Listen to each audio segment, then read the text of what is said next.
So,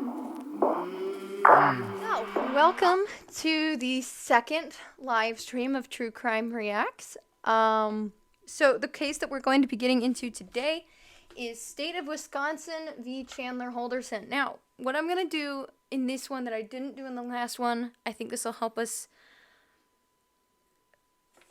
grasp it a little better and stay, in it, because this is a very large case and I am trying to condense about 72 hours plus of testimony into an hour and a half. Is I'm going to read an overview of the case first and what we know of it, and then we'll get into testimony, basically proving what I've said and getting into a little bit of what I won't say, just because it's really interesting stuff. And we get to look at bones today, guys. I'm so excited. So this case is a case of parricide, which, if you're unfamiliar with the term parricide is when a child kills both of their parents. Like matricide is child killing their mother. Patricide is the killing of the father. This is both. So in this case, Bart Halderson and Krista Halderson were brutally murdered by their son, Chandler Halderson.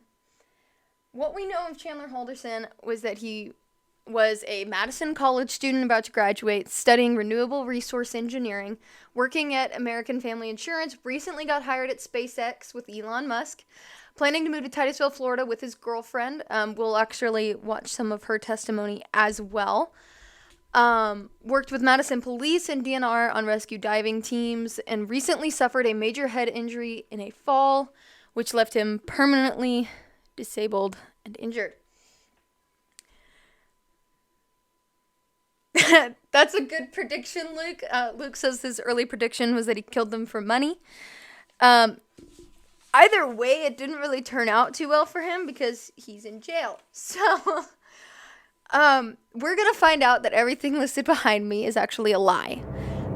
He had this whole ruse going for the 3 years-ish, because he did attend Madison College, which is now known as MATC, in the beginning. But then he was like, oh, well, this is just really hard to keep my grades up, so I'm just going to fake it. And so he is being charged with 8 counts. It's basically the same 4 counts times 2. Because it was his mom and his dad. So his charges are first-degree intentional homicide, false info on a kidnapped/missing persons form, mutilating a corpse, and hiding a corpse. And all of that is times 2. So this is a messed up case, you guys. I'm not even going to sugarcoat it. This case, I was watching this, and this is what inspired my channel, because I was watching this and I was like, not enough people are talking about this. This is just so crazy.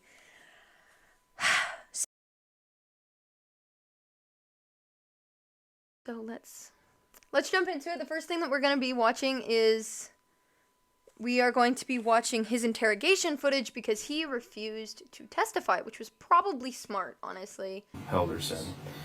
And the reason I was there is you had gone to the Windsor Police Department and reported them missing, right? Yes. Okay. Didn't go to the department. I went to the office break room area. In the same building? Yeah, I think it's mixed in with the city hall. Okay. But nonetheless, a deputy came and... Yes. And why would you go to a break room to report a missing person? That's just weird. Spoke to you. Okay. So you reported your parents missing. We got some information from you yesterday. We've been following these last night, working today to, go through different things, just trying to locate them, right? So I guess if you want to start with, let's just go back to last Wednesday. Wednesday. I was with my dad. What time Wednesday? I remember it. It was kind of a bad day. Okay. Why was it a bad day? Well, my mom had work, so she was gone. My dad and I were watching something over lunch. It was the Wheel of Fortune, and we normally have the couch, like with our back facing our. Something that I recognize here, and that I've recognized in other trials that I've watched, is when you're lying about something, you tend to hyper focus on the parts of it that are true. And so this, let me lay the week out. So this happened over the 4th of July weekend of last year. So this happened in 2021. His trial was in February, March of this year. So this was over 4th of July weekend last year. And last year, 4th of July fell on a Sunday. So they're talking about the Wednesday before the 4th of July.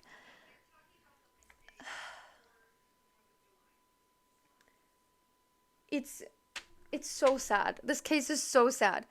Because part of the motive that we're going to see here, and most of what we're going to watch is we're actually going to watch a whole lot of the prosecutor's closing statements towards the end. Because they pull everything together. I had a hard time pulling all of the clips that I wanted to watch in this because they spent hours upon hours looking at text receipts between him and his girlfriend, the security footage from outside of his house, seeing when he left the house, when he came back. His girlfriend had screenshots of his Snapchat location because he was in the middle of a forest at 1 o'clock in the morning. For no reason. So there was a lot to siphon through for this case, and I might go into a little bit more detail in a later video on what I don't touch today. But we're gonna get in here as much as we can. But back to what I was saying about the interrogation is that he keeps hyper focusing on the parts of it that are actually true, where, he was watching Wheel of Fortune with his dad, and, it was a bad day, and all this stuff, and then when he describes the weekend, over that weekend, he's so vague, he's like, I don't know, I was playing video games or something, and you can go either way when you're telling a lie, what I've seen in footage and things like that, as you can either over embellish to the point that it's incredibly obvious you're lying, or you go incredibly vague so there's hardly any way people can question it because you're not giving any concrete answers. So when you actually come out with what the truth is, you weren't technically lying, you just weren't giving the whole truth, which is kind of what he does. But he also he obviously was not dumb. He crafted this whole thing for multiple years. He lied to his girlfriend, his brothers, his parents, his friends, neighbors. So he's obviously not incredibly dumb, or he wouldn't have been able to do it the way that he did. But anyway, I could go off on a tangent about this, so we're gonna keep watching here. The table we sat at the end of you coming? Downstairs or upstairs? Downstairs. Okay. In that room with the TV. I tossed the ball and I smashed the glass. Okay. With the dog. The dog's help. That set my dad off, and we tried to clean it up. Okay. I don't know about him, but I got injured. But he was mad. He didn't really talk to me too much that day. My mom got home at 5, I believe. That's her normal, 5:20 to 5. So they're basically gonna he's gonna go through this whole thing and lie his way through pretty much all of this. So we're gonna jump ahead just a little bit. And if you have questions, please put them in the chat and I can fill in. I have been researching this case a lot, and so some of the things that are in my head I can connect on my own, but if I failed to put it in the video, it's not going to make much sense to you all. So please, if you have any questions, just put them in the chat and I can address them as we go through the video, so that we can get a fuller picture. Crest didn't have a top, and that was uncomfortable. But I talked to them more, and that's when she brought up the housing situation, how she doesn't like how my parents like. Answering Garrett's question here. At this point, I believe this interrogation was on the 8th.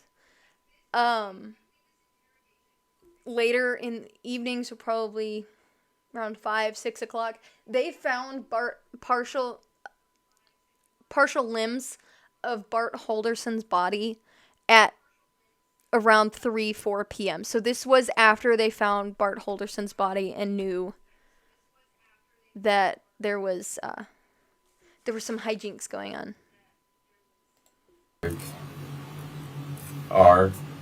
I guess, I don't know, she doesn't know them that well, she's never met them. Okay. Chris was saying that? And Kat's mom. Kat's mom is, speaks his her first thought right away. Yeah. So they're offering me to get a job, live with them. So what he is describing here is this is on the 5th. This is the day after 4th of July. And he had gone over with his girlfriend to his girlfriend's family's farm. Cress, that he just mentioned, she is the owner of the farm and was in a relationship with Catherine, Chandler's girlfriend's mom. It's a whole thing. There's a lot of links and stuff. I mean, you could get the red twine out and connect so many things. So that's what he's describing here. He went over to go swimming on the 5th to do physical therapy for his legs because of the accident that he was in a couple months prior. And he had told them that he had lost his job at SpaceX due to the brain injury and the permanent damage that had been done to his legs, which was a lie. He never had the job at SpaceX. It's unclear, honestly, if he's lying about the injuries that he sustained. He's definitely lying about the extent of the injuries, because as we saw in this photo back here, let me put this real quick. This photo back here, he does have a neck brace on. And doctors did drill into his skull to relieve pressure, and that's kind of hard to fake. It's kind of hard to fake your family sitting at a hospital waiting for you to come out of surgery. But the extent of the injuries was definitely exaggerated, because the day after he killed his parents, so he killed his parents on the 1st, that Friday. So I believe that was the 2nd. I believe that was the 2nd. After the 2nd, he wasn't wearing the neck brace anymore and he wasn't limping. So the extent of the injuries was definitely exaggerated for his parents to feel bad for him. Work for him while I'm working and pay rent. And that's kind of their deal. I would have like a month free of rent, or a month or 2 maybe if they're thinking. I could be able to borrow a car from Crest maybe if she's nice. Not using it, I'd be able to go to work. Okay, his girlfriend and his girlfriend's family and his family were so supportive of him. They really did want what was best for him. And he was like, well, not good enough. I'm just going to kill you for it. So I think that part of why he killed them was because he was starting to realize that the jig was up, because he had been acting as 3 advisors at the school, and created these Gmail accounts for those 3 advisors, and was emailing his father back and forth from those 3 email accounts, acting as though he was an advisor. And when his dad would call those 3 advisors, he was the one picking up the phone. So he definitely knew what he was doing. This lie was very elaborate on many, many levels. The lie, the cover-up, the mutilating of the bodies. He was very aware of what he was doing. It's not like with the Groves case that we did last week where she was like, oh, I was high on drugs. My mind wasn't all there. This man was fully there, and we'll get more into that in a little bit to, like, the extent of that, because, my goodness, it's just, there's a lot in this. I've been getting the migraines from all of the hits and stuff. Yeah, we can try to get you something. So alright, so cleaning up the blood, we just got the Swiffer and the hydrogen peroxide. Just kind of. The blood that they're talking about here is when he said in the previous clip that he had injured himself, because the dog and the ball broke the glass of the fireplace.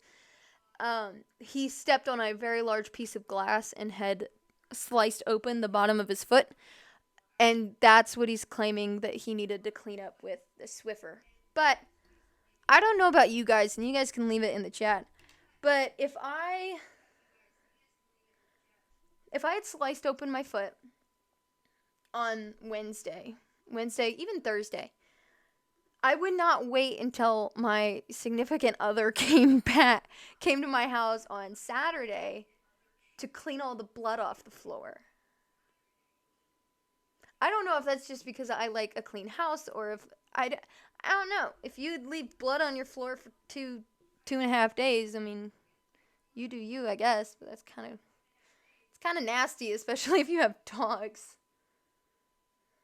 Smeared it around. There's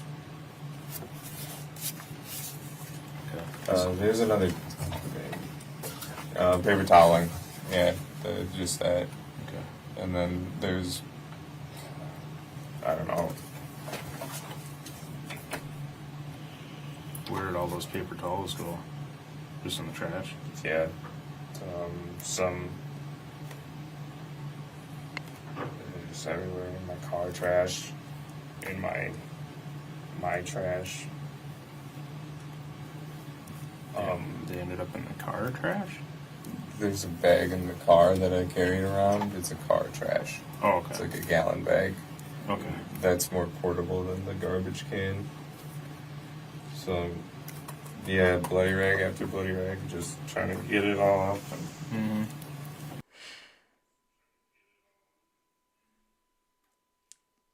Why would he put it in the car trash? I don't think this boy knows how to clean. Just being honest. Like, ugh. I want to sit here and say that he's not smart, because there's so many ways that he could have, and this sounds horrible, but there's so many ways that he could have done this better.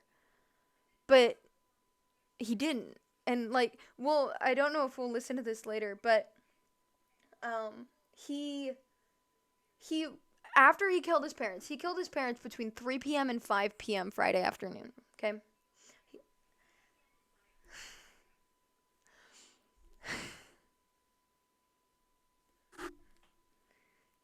Thanks, babe. We're gonna continue because I forgot what I was saying.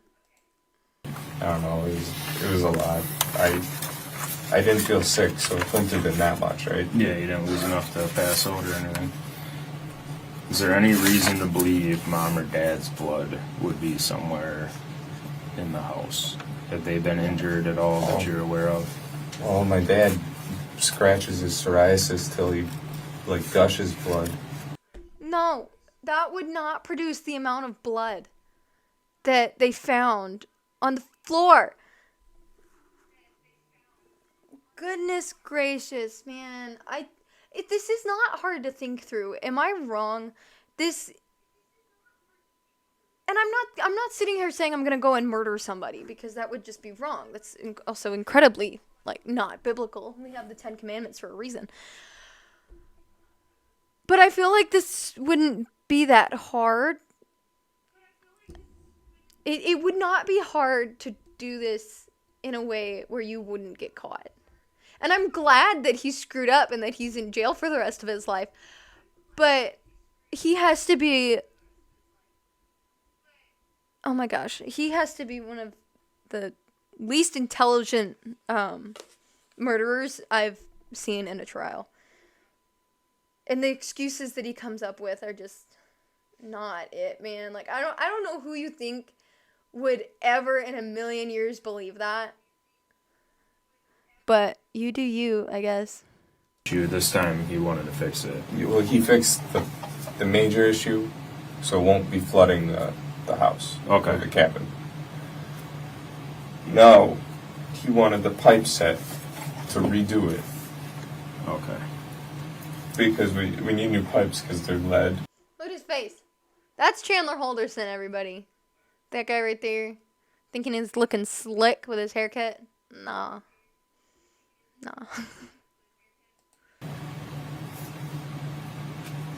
And I think we might be moving to plastic. Because there's no water heat. We can do plastic. Yeah.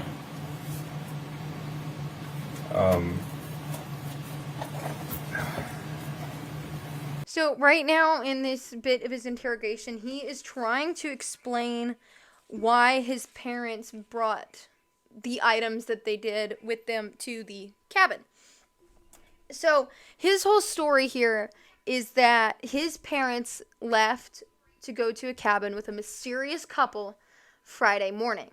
And that's the 2nd. So July 2nd, apparently they left before 6 o'clock in the morning with this random couple, leaving their phones in the house, not taking their car, not even their wallet, just took luggage that was filled with tools, a pipe wrench, a hatchet, and gas cans for the chainsaw. There were other things that I found that said that he helped them pack gold bars and weapons. I don't know how accurate those are, but this is coming straight from the criminal complaint that was filed with the Circuit Court of Dane County. So I'm going to go ahead and trust this one and not the one that I found that said that it was gold bars, because that seems a little extreme. And if that actually happened, I also feel like it would have been included in the criminal complaint, because that's a little extra, not gonna lie. So his story is that they left to go to a cabin that they have up in White Lake in Langlade, I don't know how you pronounce it, Langlade, something like that, county in Wisconsin. I looked this up, actually. It is about 3 hours away from Dane County. I believe it's 2 to 3 hours away from Dane County. And he was saying that they went to the White Lake Parade on the 4th of July. Now, this date is important because I was looking at whether White Lake Parade actually happened, because in his interrogation, he said that they didn't have it the year previous. And so I was like, okay, I'm going to look, because this case happened last year. And so I looked this up, and they did have a White Lake Parade. So he was not lying about that little part. However, the White Lake Parade was on the 3rd. It was not on the 4th. So he said that he received a text message from his mom on Sunday, July 4th. Now, we are in 2022, okay? At this point, it was 2021. It is a well-known fact that we are able to triangulate cell phones and where they send texts from. His mom's phone was still pinging towers in their neighborhood. So the phone never left. So he's sitting there claiming that she texted him from White Lake, Wisconsin, and the phone never left the house, you guys. These are the things, like, I swear, the FBI is going to come knocking on my door. But these are the things that you would think about. Like, anyway, moving on from me saying that this guy could do it better. He says there's normally not cell phone service at the cabin that they're at. This whole time, between the 1st and the 8th, when he was arrested, he didn't try to go and look for his parents once. He didn't drive up to the cabin. His brother Mitchell did. His brother Mitchell lived about an hour away from Dane County. And he went all the way to White Lake to look at the cabin and see if he could find his parents. Chandler Halderson did not, because he knew exactly where they were. Now, there were a lot of places where body parts were found of Krista and Bart Halderson. One of those places was the farm of Catherine Mellender's family. When Chandler Halderson went to go swimming at Chris's, he went to go swim, was maybe in the pool for an hour or so, we thought. He was not in the pool. He had backed his white pickup truck up to the forest area on the farm and was going on a walk.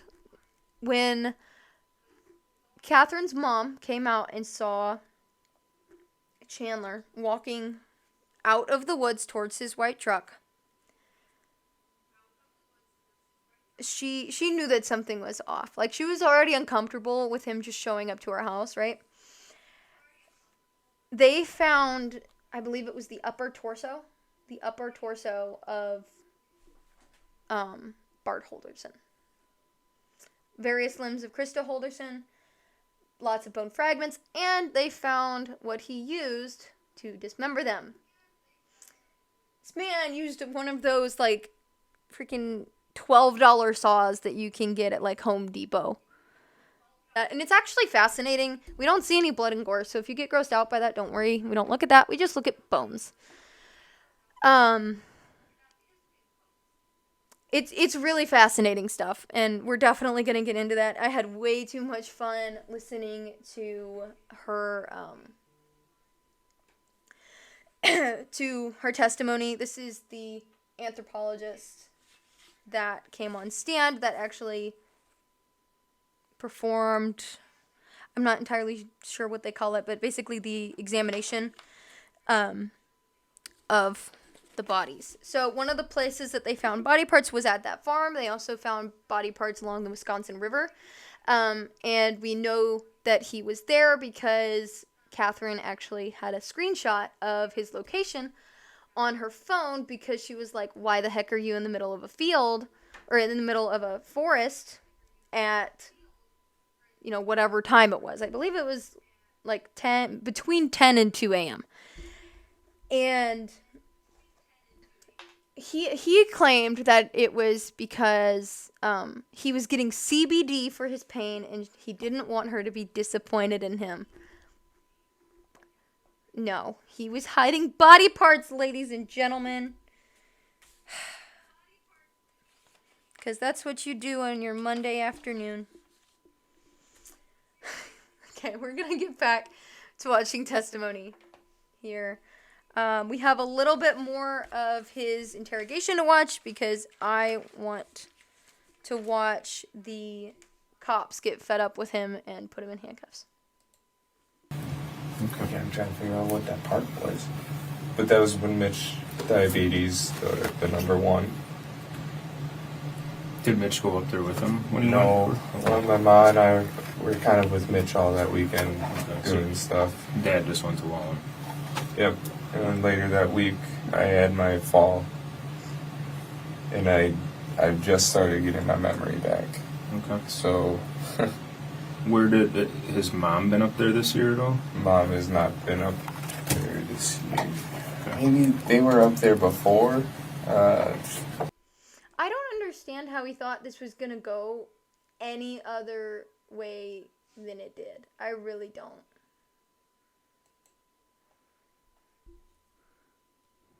About that myself, and my parents are trying to figure that out with me. Mm-hmm. And go right about that. We got all the background, I think, right? Yeah, I think so. So, I think it's time we start talking about what happened to your parents. Like the truthful version. Okay. Okay. So we have like 20 pages of writing.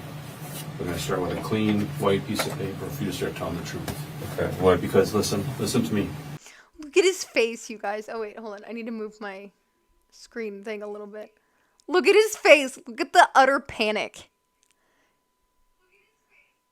I'm sorry. I love that because now he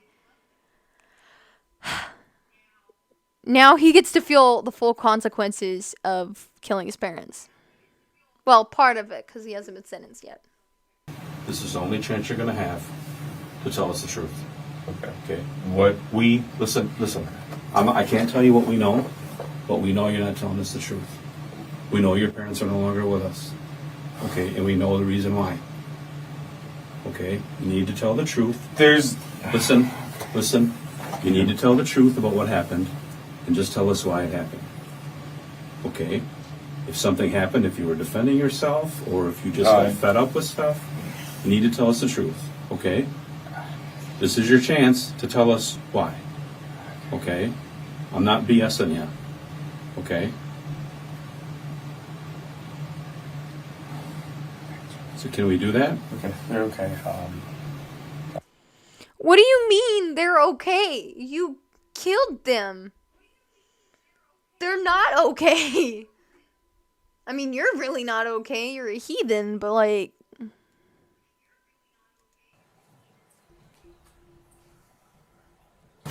You're under arrest. Okay? Get him.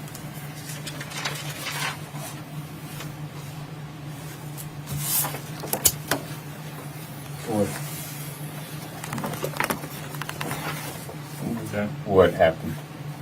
Okay. What happened? They're okay. They're not okay, and you know exactly what happened, dude. I don't know what he thinks playing dumb here is going to get him. I really don't. They have his location. And I mean, obviously at this point he doesn't know that because they haven't gone through all the evidence and the trial stuff.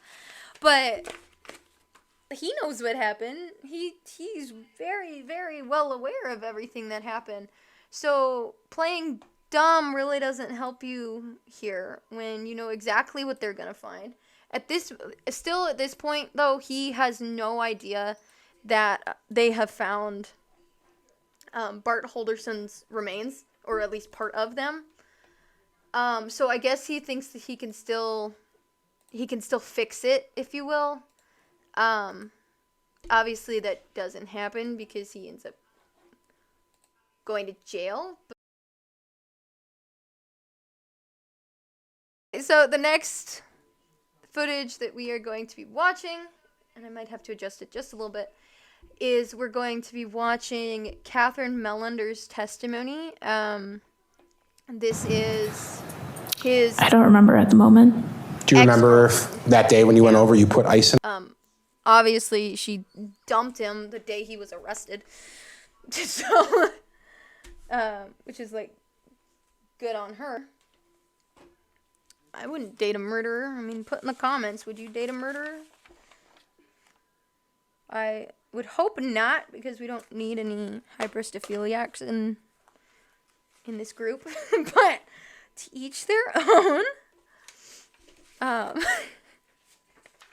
To those of you who don't know what a hybristophiliac is, and I don't know why I know why a hybristophiliac is, but it is those who are attracted to criminals, murderers specifically.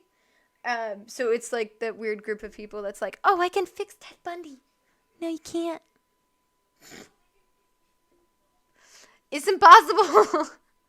Okay, we're gonna jump in. In a pool for the dogs or anything like that?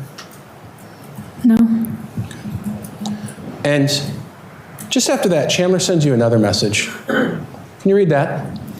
And now hydrogen peroxide because I stepped on glass. Is that the first you had heard about any sort of injury? Yes. Now, after this message was sent, are we looking at the whole communication, or was there like a phone call or anything like that, or is this all you knew?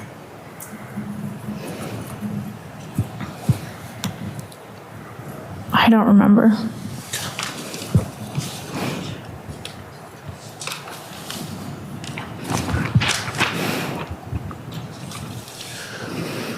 You respond, more talk about groceries, I'll bring spicy cheese and pickled jalapenos? Yes. Okay. And again, and I apologize, no one likes to see their messages probably on a giant screen, but it just, in general, you say, and Jesus, you're kind of just making a joke that you'll bring He really needs Jesus. Jesus with you. Yep. Okay. Chandler responds at 12:16, yes, please, but then quickly follows up. Can you read that last message? But for real, if your mom has an extra bottle, that would be great. And a Swiffer wet jet. Extra bottle, and were you... Do you guys see how, like, panicky he is about getting the hydrogen peroxide and the Swiffer wet jet? Like, is that not suspicious to her at all? And I'm gonna put this out there. She was not an accomplice to any of this. She did not do anything here. She had no idea any of this was going on. But what he had her do is he had her pick up bags of ice to bring to the house because he was keeping his dismembered parents in a freezer downstairs. So he made her bring materials to dispose of his parents' bodies without her knowing, which is really gross, and I feel really bad for this woman. She's gonna have so many trust issues. I mean, understandably so. Poor girl. Was it your belief that he's referring to hydrogen peroxide? Correct. Okay. You respond almost immediately, we have both. He says thanks, and it'll be the end of Exhibit 527. Had Chandler ever asked you to bring hydrogen peroxide over before, as far as you remember? Not that I remember.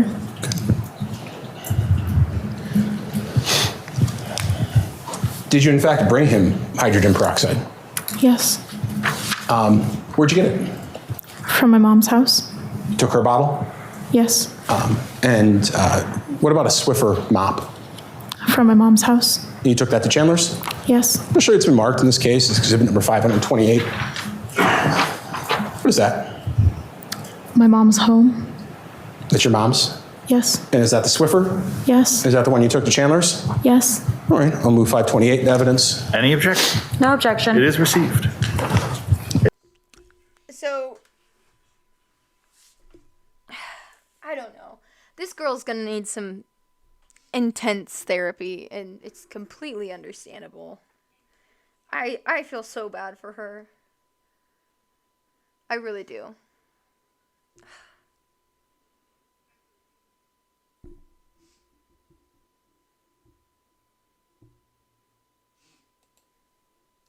The night before with the groceries.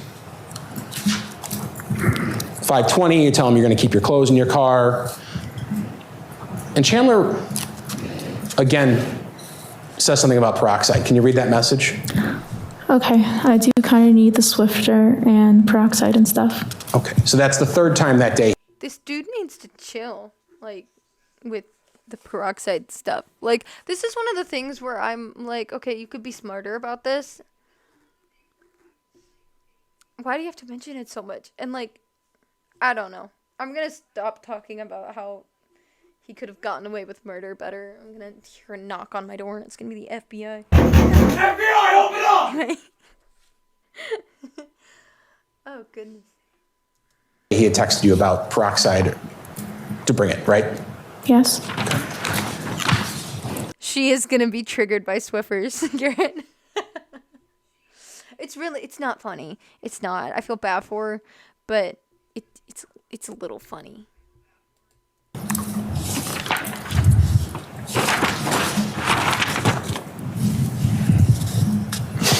So the next day you wake up early and you leave before 7, and I think you said you were in communication with Chandler. You mentioned that I think it was Izzy that fell down the stairs and he stayed with her to make sure she was okay. Or was that the other dog, Rizzo? It was Izzy who fell. Okay. And as far as I don't understand what the defense is trying to do here, and we'll see in their closing where like the understanding gets a little bit more. Because they're not trying to say he didn't do this. I think they're just trying to say that they need to be nicer on him because he was such an outstanding citizen outside of it. They do distance themselves quite a bit from Chandler, like the defense team does, and try to say that their job isn't to get him off of his charges. Their job is to make sure that the prosecution has proved beyond a reasonable doubt that he committed these crimes, which is accurate. And I actually think that it is smart to separate themselves a little bit from Chandler because, I mean, he says that he isn't sorry. Like, as Chandler goes, you would agree with me that he's generally a quiet individual. Correct. Reserved. Correct. You probably bring out more of his personality. Correct. We also saw a lot of pictures that you two took together. Was that something that you did often? On Thursday? Yeah. Can you restate the question? I apologize. No, you're doing great. Did you go with Chandler to report his parents missing?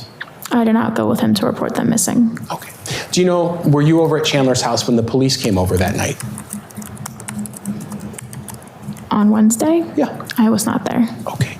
The next day, you went to work and tell me about work that day. I was very emotional and upset and just very distraught, and I just couldn't be there because I was really worried about his parents. And so I talked to my bosses about leaving early so I could go be at the house with Chandler and wait until we... But how long did you make it at work that day before you left? I was there max 30, 40 minutes. Okay. And where did you go after you left? I stopped at my mom's home to grab groceries so I could go to the house and cook for Chandler while we waited. Okay. this woman is being so sweet and nice to him and making him meals. Little does she know he's a murderer. Like,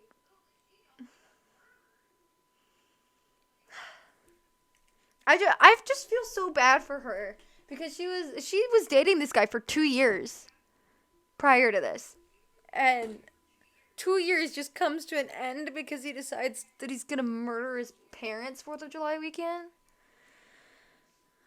I mean, it's good that she got out of it. I mean, if she made one wrong move, she could have been dead too.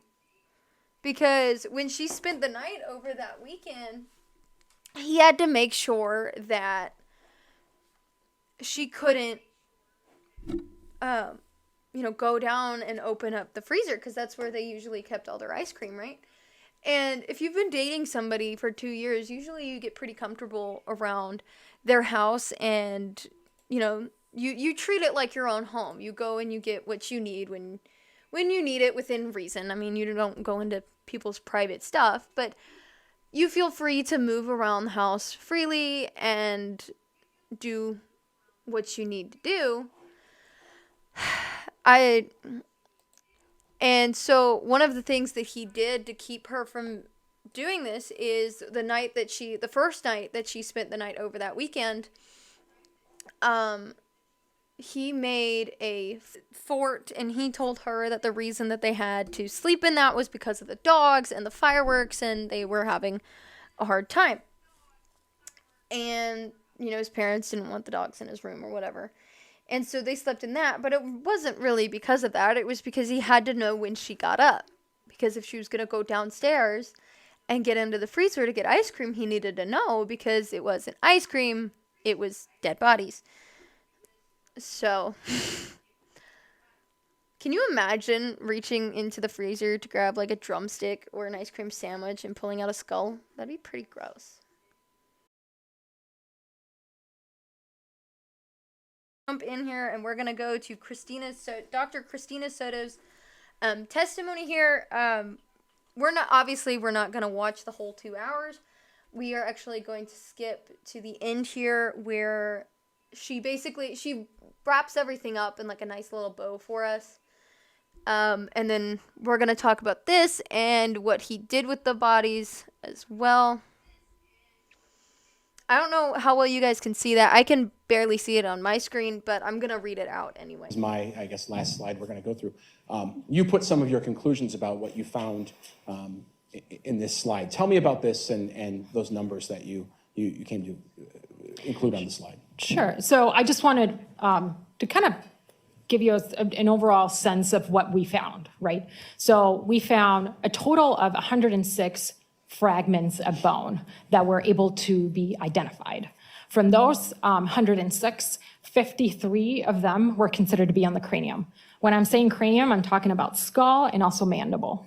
And then we were able to identify 18 of them as hands, part of the hands, 24 of them as dental fragments, and 8 of them as vertebrae, and 3 of them as long bones.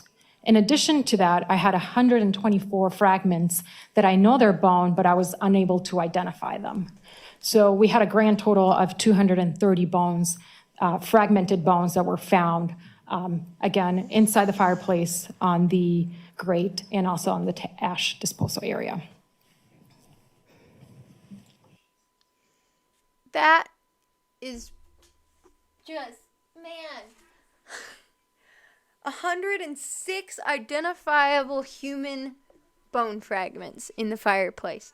So let's get a little bit more into what he did with the bodies.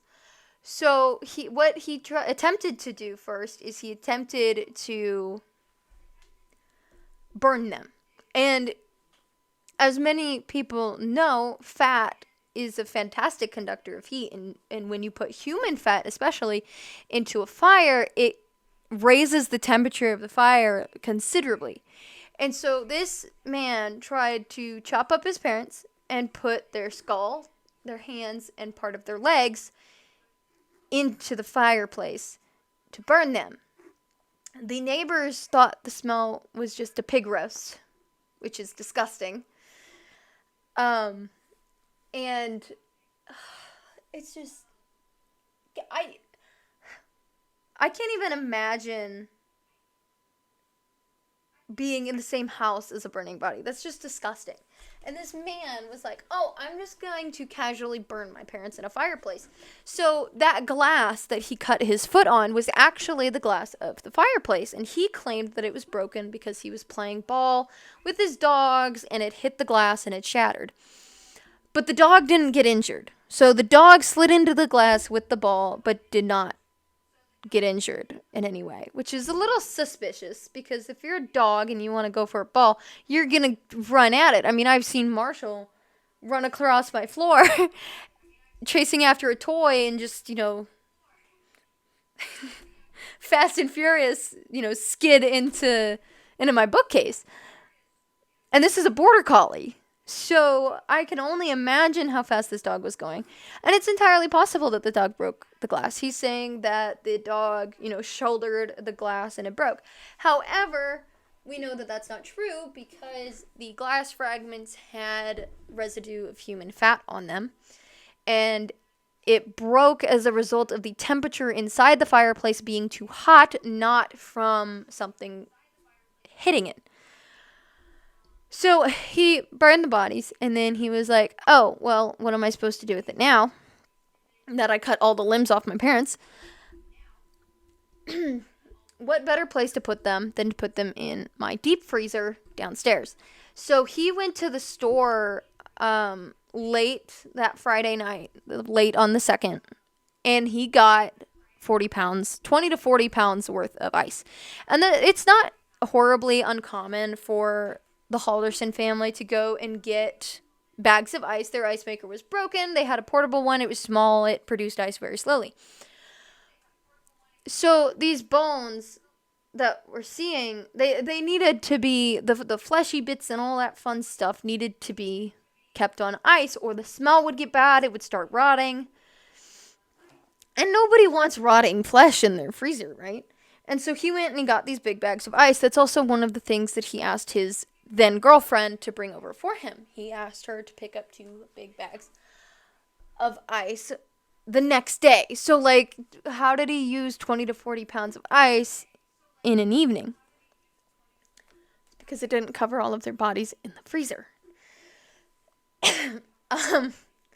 But that was the anthropologist's testimony. We're going to move off that because it's gross. Of the prosecution's closing, and then we're going to move into the defense closing, and then my favorite, Prosecutor William Brown is absolutely phenomenal. I've seen him in a couple of other cases that I've watched, and he's just phenomenal. So once we get to his rebuttal, let me know in the live chat what you think of him. Maybe we can talk about him a little bit, because he does a very, very good job at being very approachable. Like, I would trust him. And it's just based on, like, his tone of voice, because he's so... I don't really know how to say it other than he's so chill. But he has a very trustworthy voice. 1st, 2021. On that day, Thanks for joining, the day Luke. started by Chandler messaging his girlfriend. 7:26 a.m. I hardly slept. 7:27 a.m. I don't know. Stuff really hasn't been going well for me lately, so I'm trying to plan for the next thing to fuck me over. We know at 7:27 a.m. his mom leaves for work. She works customer service at Zimbrick. She heads to work.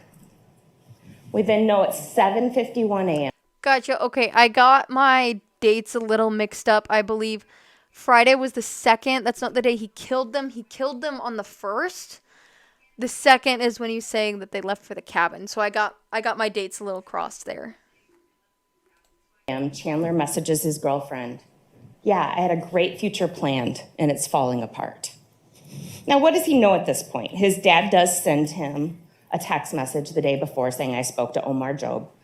I honestly don't know if that meant anything to Chandler or not. Omar Job was one of the main, like, real advisors at MATC. So that's why that's important there. But things are coming to a crescendo. And what we do know is he texts his girlfriend at 1:04 p.m. I overheard that they may go to the cabin with their friends, and I don't know. But I don't know. We also know that on Bart's work calendar, he has a meeting with Chandler and MATC. I don't know if Bart confronted him the night before. I don't know if Bart was going to see how long this ruse or how elaborate this ruse was going to get. This is why I think that one of the motives here was because he knew that he was going to be found out. He knew, and he didn't want to deal with it, and so he was like, well, I'll just kill him. This is the saw, by the way, that they had in that he used to dismember his parents.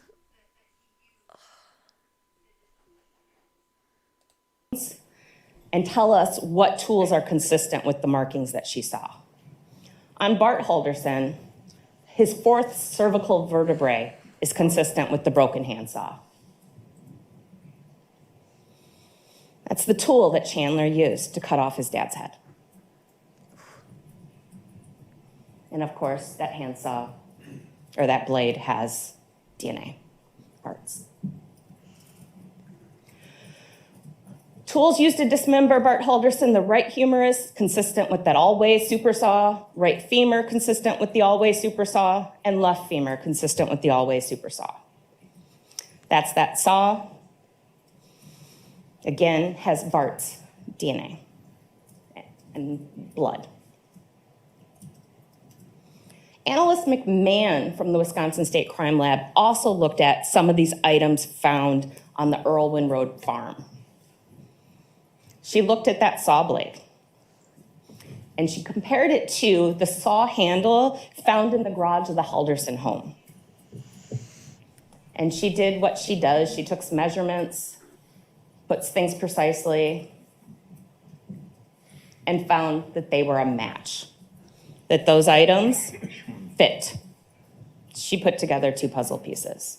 An item from Irwin Road matched an item in the garage of the Halderson home.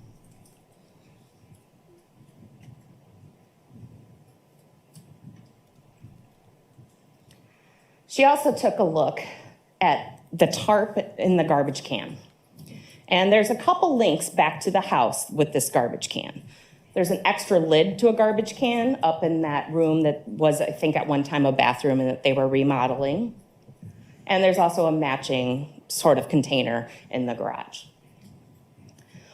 Inside of that container found on the farm is a piece of yellow duct tape. That duct tape had blood that was Bart Halderson's. On that tarp inside. There's so much evidence in here. Like, there were over 700 exhibits in this case. It's crazy to me how much evidence they had against him, and he really thinks that he's gonna get an appeal. Inside of that trash bin, there's more yellow tape. More yellow tape. And there's yellow duct tape found at the house.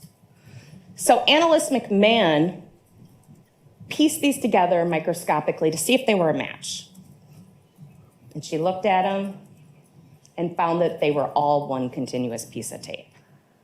That's the tape he wrapped around the tarp to seal up his dad's torso. I have never seen them do that before. Like, I didn't think that was really something that was done, where they lined up the pieces of tape like that and, like, put it under a microscope to see if it came from that roll of duct tape. That's really fascinating to me. So there was that torso also had Bart and Krista's DNA on it and tested positive for blood. Analyst Matson looked at some various items from the farm as well. She looked at that same tarp and found a fingerprint from Chandler. How crazy is this, you guys, that they have so much evidence on this man that it's mind-boggling to me. It really is.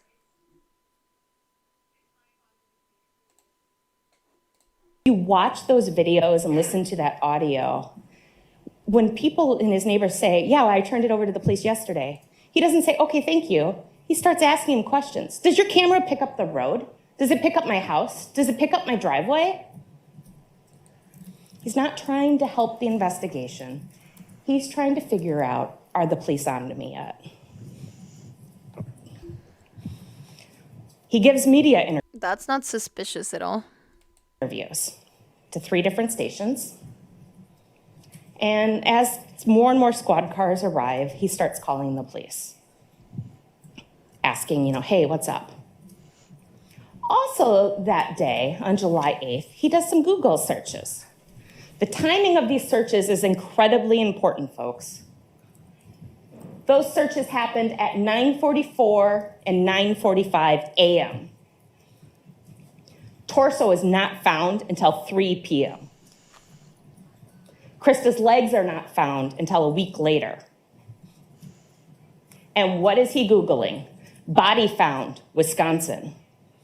Women's body found, Wisconsin. Wisconsin dismembered body found. Dead body found, Wisconsin. I think it's interesting. That's pretty suspicious, not gonna lie. We have all this other evidence against him, but those searches alone is really weird. What he wasn't Googling. Jane Doe, John Doe in hospital in Wisconsin. Car crashes in northern Wisconsin. Crimes in White Lake, Wisconsin. Drownings on Sawyer Lake, where their cabin is. or organizations that maybe can help start a manhunt.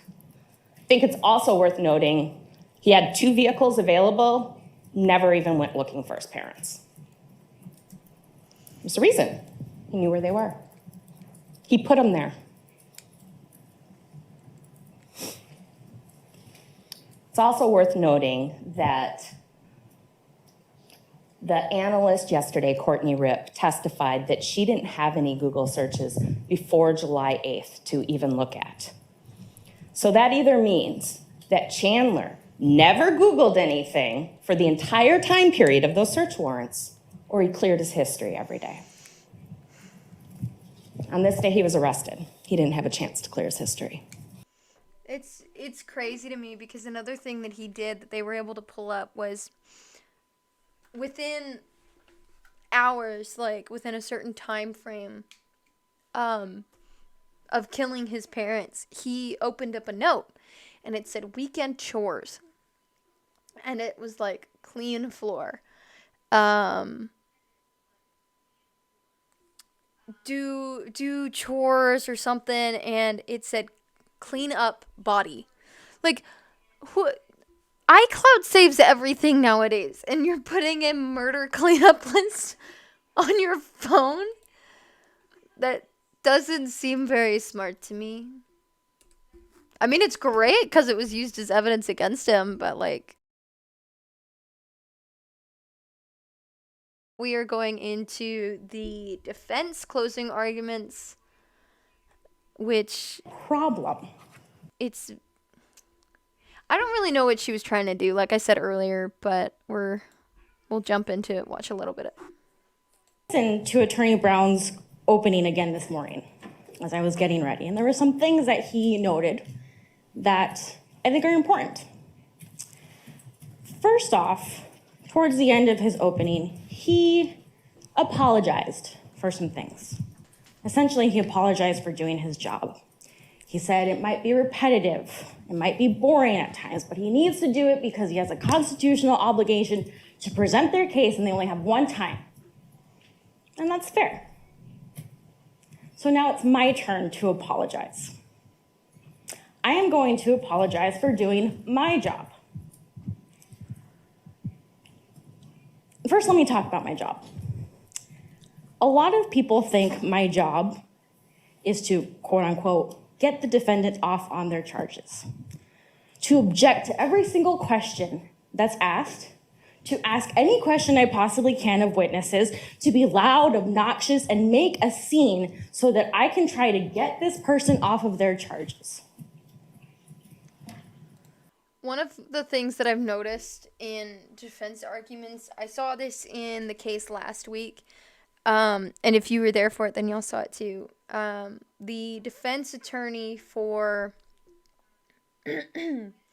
Mrs. Groves was like, it'd be obnoxious and hold this up when holding up the milk crates that the baby was in.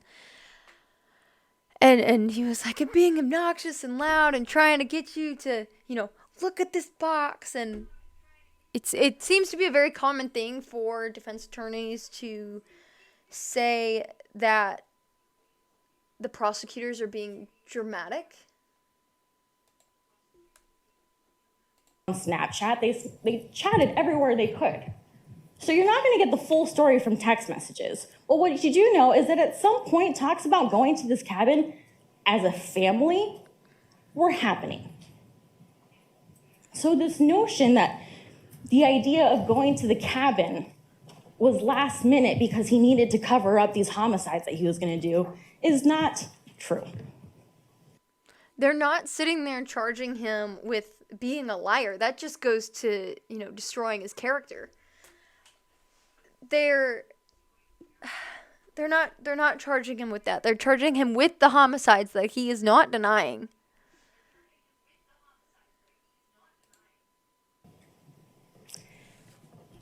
Now, again with the lies. Certain lies mattered. Certain lies did not. What I want to clear up, and Attorney Raymond did a great job when she mentioned that we've seen this case multiple times. We've dealt with this case. We've talked to each other about this case. So sometimes we get things wrong. I'm going to clear up something that they got wrong. The evidence does not show that Bart and Krista knew about this SpaceX job. You heard from Kat's mother, Dulce, that she knew about it. You heard about Cress knew about it. Kat talked about it. Maybe another friend or roommate talked about it, but you never heard anyone testify that Bart and Krista knew about this SpaceX job. You heard from Bart's brother, Brett. I do not believe he mentioned it at all. So that's not a lie on this house of cards that was crashing down.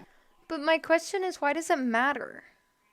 Why does the fact that maybe that lie wasn't as, bad as the other ones, why does that matter? Because what he's being charged with is first-degree intentional homicide ×2, false info on a kidnapped/missing persons report ×2, mutilating a corpse ×2, and hiding a corpse ×2. None of that is about, oh, he's such a liar. It's about the fact that he murdered, mutilated, and hid a human being and gave false information to the cops when he knew exactly where they were.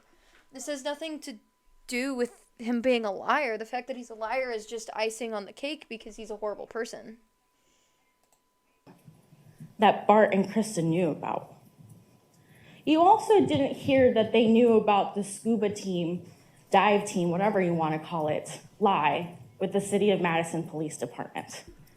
You heard it from his girlfriends, ex's girlfriends and Kat. You heard it from his friends. But you didn't hear it from people that knew Bart. When I listened to this, I was like, I swear, if she's about to say, but you didn't hear it from Mr. and Mrs. Halderson, I was about to explode because your client killed them. There's no way we could hear from them. And I think that that's the direction that she was going and then maybe realized it because the hesitation, I don't know. That's an assumption on my part, but that's just what I was reading from that. And Krista and said that they mentioned it. And even then, all of these lies, what does it matter? So I want to talk about the two lies that the state really honed in on. And boy, did they do a great job talking about these lies and making it seem like it really was a big deal. Let's talk about... Honestly, the rest of her closing doesn't make too much sense. I don't really know what she was trying for. I wish that I could sit down and talk to her and be like, what was going on in your head? Because there are some moments where I'm like, I seriously don't think that she wanted to be there at all. I feel so bad for them. For the defense attorneys that don't get a say in who they're representing. I couldn't imagine representing this man. I really couldn't. I couldn't do it, honestly. I would refuse. Okay, we are going to move on to my favorite closing argument, and it is by Mr. William Brown. He is phenomenal.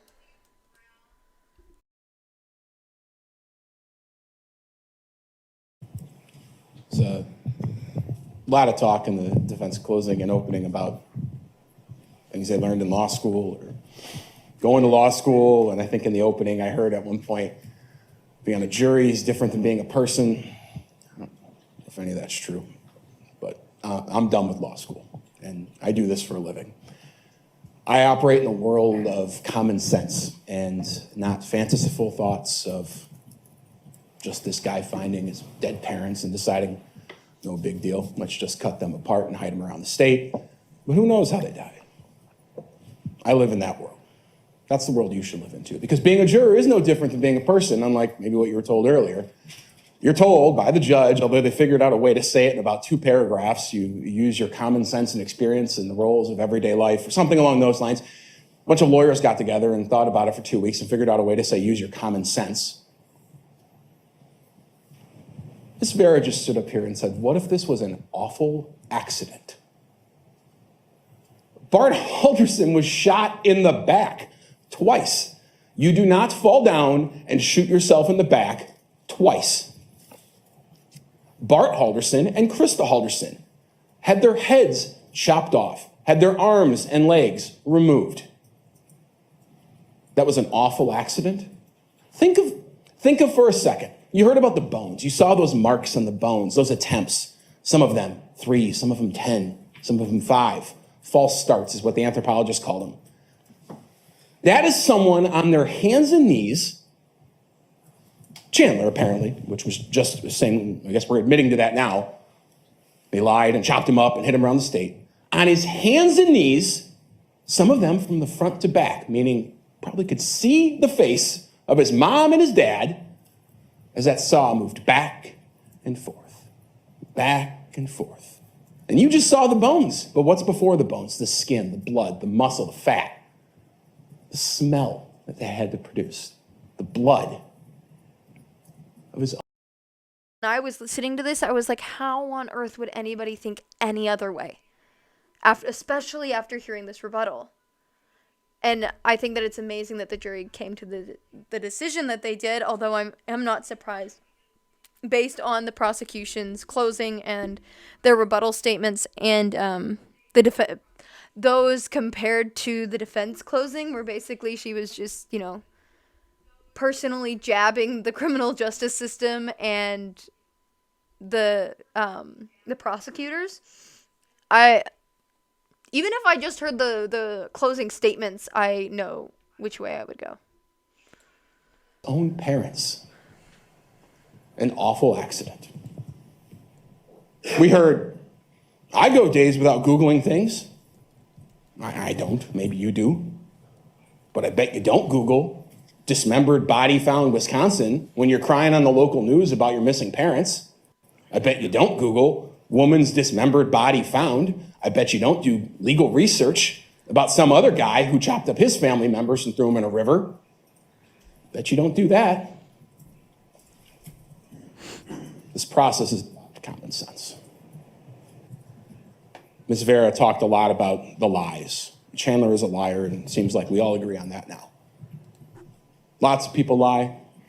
I can agree with Ms. Vera on that.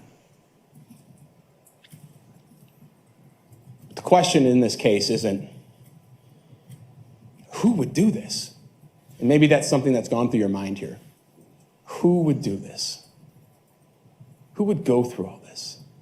Who would make up all these lies? Who would take it this far? All these fake people, the burner phone, the nonsense, the calls to his dad, the emails back and forth, the friends and family, the move to Florida.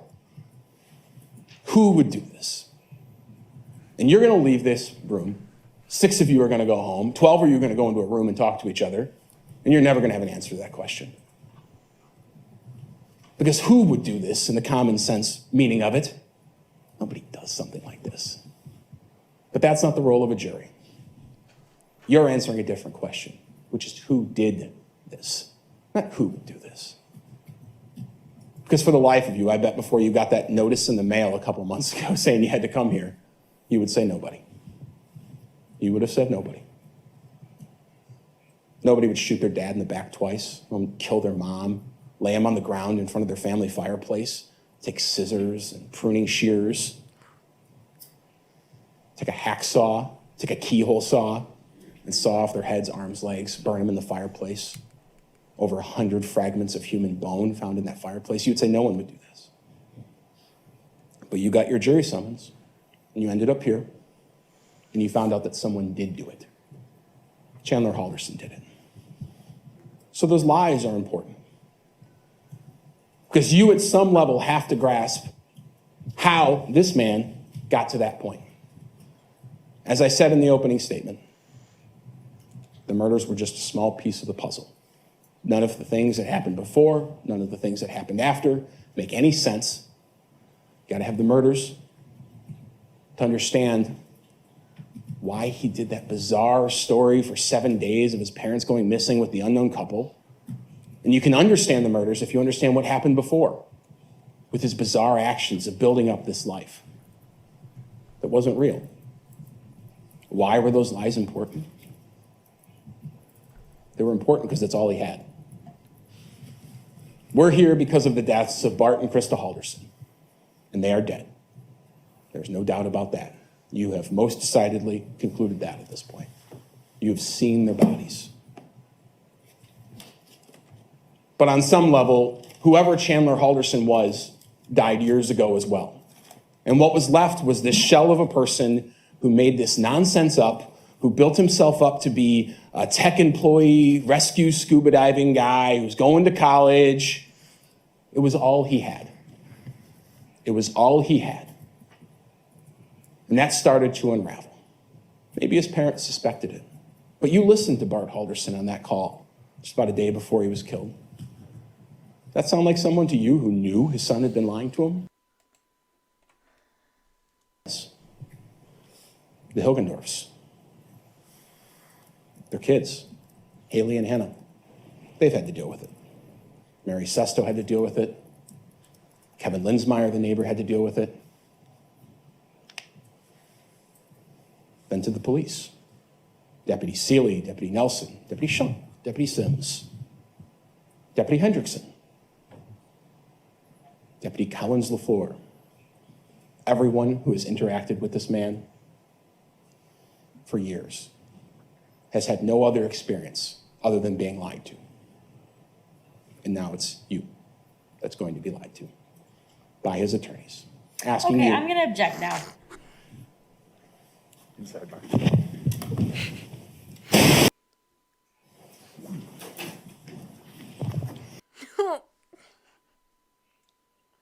He went a little bit too far for the throat there. Thanks for your patience, folks. I want to clarify that, of course, within the instructions, as far as closing argument not being evidence, closing argument being opinions expressed by counsel for both the state and the defense to you about their view of the evidence and so forth. My understanding is the state was not meaning to suggest that counsel for the defense had lied or in any way was urging you to do anything other than uphold your oath and to follow the law as instructed in your deliberations. If you could continue. Thank you. Those verdict forms you're going to fill out, every single one of them represents something that happened. And what we're asking you to do is to dig through that evidence, dig through your notes, dig through your memory of what happened. What happened here wasn't an accident. What happened here wasn't a mistake. What happened here wasn't innocent lies. I don't know how on any planet you could say that this was an accident. I really don't. I have not watched the verdict yet, so this is going to be a raw reaction of it.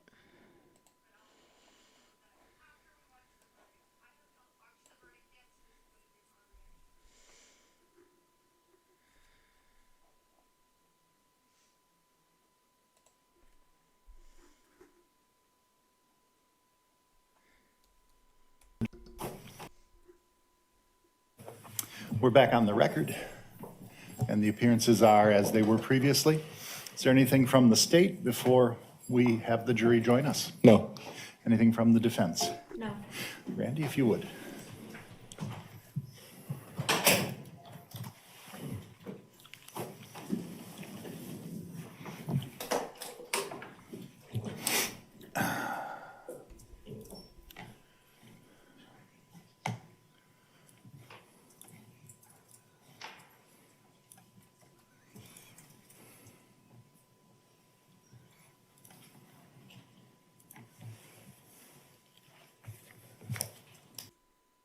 By all indications, you would be the foreperson, is that correct? Yes, sir. Sir, did the jury reach verdicts on all counts in this matter? We did. Could you please give Randy the folder?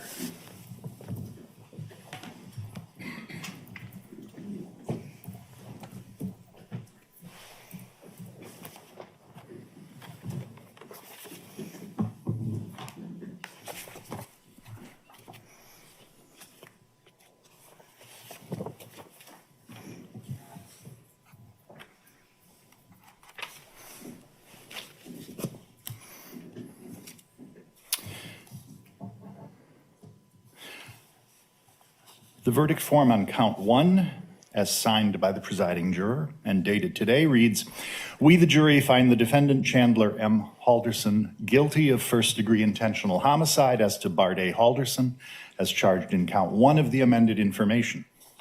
As to the verdict form for count 2, as signed and dated, we, the jury, find the defendant Chandler M. Halderson guilty of providing false information about a missing person as to Bart A. Halderson, as charged in count 2 of the amended information.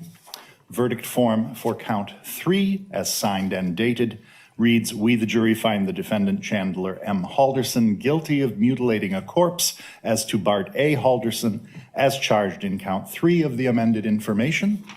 Verdict form for count 4, as signed and dated, reads, we, the jury, find the defendant Chandler M. Halderson guilty of hiding a corpse as to Bart A. Halderson, as charged in count 4 of the amended information. The verdict form for count 5, as signed and dated, reads, we, the jury, find the defendant Chandler M. Halderson guilty of first-degree intentional homicide as to Krista R. Halderson, as charged in count 5 of the amended information. The verdict form for count 6, as signed and dated by the foreperson, reads, we, the jury, find the defendant Chandler M. Halderson guilty of providing false information about a missing person as to Krista R. Halderson, as charged in count 6 of the amended information.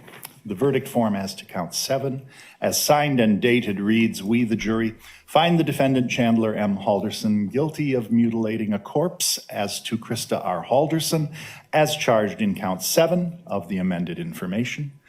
And finally, the verdict form for count 8, as signed and dated, reads, we, the jury, find the defendant Chandler M. Halderson guilty of hiding a corpse as to Krista R. Halderson, as charged in count 8 of the amended information. I will note for the record that the jury also returned the 8 verdict forms that read not guilty, and that those do not bear any signature or date, as well as returning the jury instructions. Let me inquire of you, and I'll use initials. Ms. B, are the verdicts which I read the verdicts with which you agreed? Yes. Mr. Daringer, are those the verdicts with which you agreed? Yes. Mr. H, are those the verdicts with which you agreed? Yes, they are. Mr. M, are those the verdicts with which you agreed? Yes, they are. I do not need to ask the foreperson, as his signature appeared on the verdicts. Ms. C, are those Mr. C, are those the verdicts with which you agreed? Wow. So, he was found guilty on all counts, as he should have been, for 2 counts of first-degree intentional homicide, 2 counts of false info on a kidnapped/missing persons form, 2 counts of mutilating a corpse, and 2 counts of hiding a corpse. So, ladies and gentlemen, I feel comfortable saying that justice has been served. His sentence was life in prison without the possibility of parole, as well as 3 years for the 2 counts of false information on a missing persons report, 7 years, 6 months for the 2 counts of mutilating a corpse, and 7 years and 6 months for 2 counts of hiding a corpse. He claims that he's going to file an appeal. I don't think that that's going to work out for him. Chandler Halderson said prior to the judge reading his decision that it's not that he does not have feelings, it's that I was warned not to show them due to the scrutiny of this case. So I guess that's why he's trying to appeal it, is because he believes that if he had not been advised to keep all of his feelings inside, that he would have, that he would have had a different result or a lighter sentence or something like that. He hasn't actually filed it today, as of today, so I don't have all the information on that, but that is going to conclude our second live stream. I will be uploading, like I said earlier, an edited version of this case later in the weekend. I also will be doing a mini series sort of video playlist of me reacting to woke TikToks that will be different from these, because my court and trial reactions are very planned out, and I have criminal complaints and lots of documents and a week's worth of prep. For those videos, it is going to be, I click on a compilation, I don't look through it, I record my reactions to it, and let me tell you, woke TikTok is a scary place, ladies and gentlemen. I will also be starting a playlist of mini cases, so if you would prefer not to, or you don't have the time to sit and listen to an hour and 45-ish minutes of a case, you can tune in to my shorter series, and those will not be planned either. Those are going to be my raw reactions as well. As always, thank you so much for joining the live stream, and stay tuned for more. Oh, I've been running from the law. Hope they won't shoot me down soon.